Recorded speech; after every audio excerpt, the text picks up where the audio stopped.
ನಿಮಗೆ ಸಪ್ತ ಸಾಗರದಾಚೆ ಎಲ್ಲೋ ಸಿನಿಮಾ ಇಷ್ಟ ಆಗಿದ್ರೆ ಈ ಒಂದು ಲವ್ ಸ್ಟೋರಿ ಸಿನಿಮಾ ಕೂಡ ಖಂಡಿತ ಇಷ್ಟ ಆಗುತ್ತೆ. ಸಿನಿಮಾ ಸ್ಟಾರ್ಟ್ ಆಗೋದು ಹರಿ ಮತ್ತು ಸರಸ್ವತಿಯ ಲವ್ ಸ್ಟೋರಿಯಿಂದ. ಇಬ್ಬರು ತುಂಬಾ ಲವ್ ಮಾಡ್ತಾ ಇರ್ತಾರೆ. ಆದರೆ ಒಂದು ದಿನ ಹರಿಯನ್ನ ಸರಸ್ವತಿಯೇ ಜೈಲಿಗೆ ಕಳಿಸುತ್ತಾಳೆ.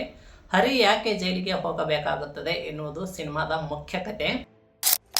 ಹರಿ ಜೈಲಿಗೆ ಹೋದ ಮೇಲೆ ಸರಸ್ವತಿಯನ್ನ ತುಂಬಾ ದ್ವೇಷಿಸುತ್ತಾನೆ. ತನ್ನನ್ನು ಜೈಲಿಗೆ ಕಳಿಸಿದ ಸರಸ್ವತಿಯ ಮೇಲೆ ಸೇಡು ತೀರಿಸಿಕೊಳ್ಳಬೇಕೆಂದು ಜೈಲಿನಿಂದ ತಪ್ಪಿಸಿಕೊಂಡು ಬರುತ್ತಾನೆ.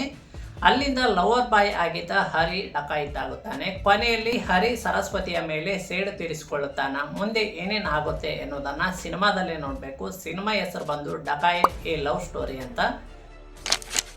ಸಿನಿಮಾದಲ್ಲಿ ಅಡವೈಶೇಷ್ ಮತ್ತು ಮೃಣಾಲ್ ಠಾಕೂರ್ ಅವರ ಪರ್ಫಾರ್ಮೆನ್ಸ್ ಸಖತ್ತಾಗಿದೆ. ಸಿನಿಮಾದ ಮೊದಲ 20 ನಿಮಿಷ ಡ್ರ್ಯಾಗ್ ಅನಿಸುತ್ತೆ. ಆದರೆ ಪೇಷನ್ಸ್ನಿಂದ ನೋಡಿದರೆ ಮುಂದೆ ಹೋಗ್ತಾ ಸಿನಿಮಾ ತುಂಬ ಇಷ್ಟ ಆಗುತ್ತೆ. ಸೆಕೆಂಡ್ ಹಾಫ್ನಲ್ಲಿ ಬರುವ ಟ್ವಿಸ್ಟ್ ಆ್ಯಂಡ್ ಟರ್ನ್ಸ್ ಇಮ್ಯಾಜಿನೇಷನ್ ಮಾಡೋದಕ್ಕೆ ಆಗಲ್ಲ.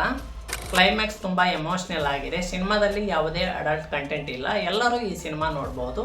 ಲವ್ ಸ್ಟೋರಿ ಮತ್ತು ಆ್ಯಕ್ಷನ್ ಥ್ರಿಲ್ಲರ್ ಇಷ್ಟಪಡುವವರಿಗೆ ಡಕಾಯಿತ್ ಬೆಸ್ಟ್ ಚಾಯ್ಸ್. ಈ ಮೂವಿ ಕನ್ನಡದಲ್ಲೂ ಇದೆ. ಲಿಂಕ್ ಬೇಕಿದ್ರೆ ಪೇಜ್ ಫಾಲೋ ಮಾಡ್ಕೊಂಡು ಲಿಂಕ್ ಅಂತ ಕಮೆಂಟ್ ಮಾಡಿ DM ಮಾಡ್ತೇನೆ. ಈ ವಿಡಿಯೋ ಇಷ್ಟ ಆಗಿದ್ರೆ ಲೈಕ್ ಮಾಡಿ. ಹಾಗೆ ಮೂವಿ ನೋಡ ನಿಮ್ಮ ಫ್ರೆಂಡ್ಗೆ ಶೇರ್ ಮಾಡಿ.